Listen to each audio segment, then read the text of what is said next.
এমন সময় পাঁচু ভয়ে চারিপাশে তাকায়।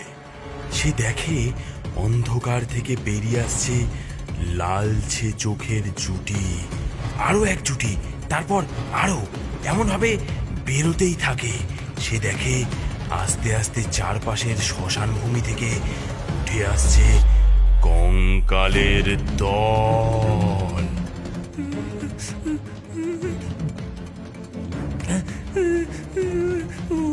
ওগুলো ওগুলো ওগুলো কি?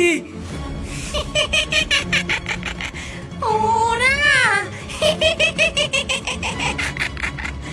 ওরা তো আমার গ্রাহক, ভীষণ পছন্দ করে আমার চপ খেতে। পাঁচুর বুকের ভেতরটা যেন হিম হয়ে আসে, মস্তিষ্ক যেন কাজ করছে না, মাথা ঘুরছে, এক্ষুনি হয়তো সে অজ্ঞান হয়ে যাবে।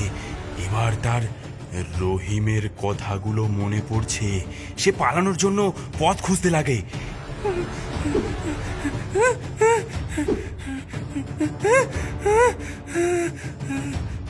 এবার সেই বুড়ি ভূতেদের উদ্দেশ্যে বিকট চিৎকার করে বলে, ধর ওকে, ওকে ধর, পালাতে যেন না পারে।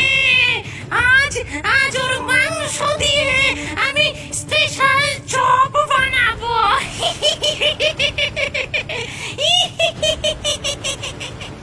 সেই বৃদ্ধার সংকেত বুঝে ভূতেরা পাঁচুর গলা পাকড়াও করে তাকে তাকে ঘিরে ফেলে।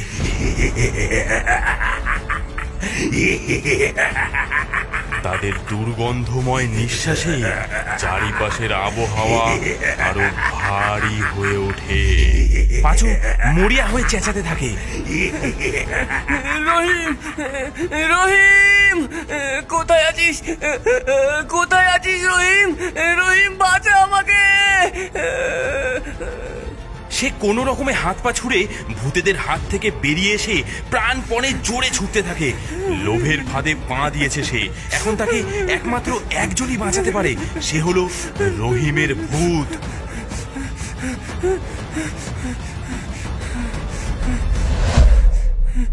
রহিম, রহিম, বাঁচা আমাকে, আমাকে বাঁচা রহিম। গাছের নিচে একটি মৃদু নীল আলোয় প্রকট হয় রহিমের আত্মা। আমার কথায় সাবধান হলে তুই আজ এই বিপদে পড়তি।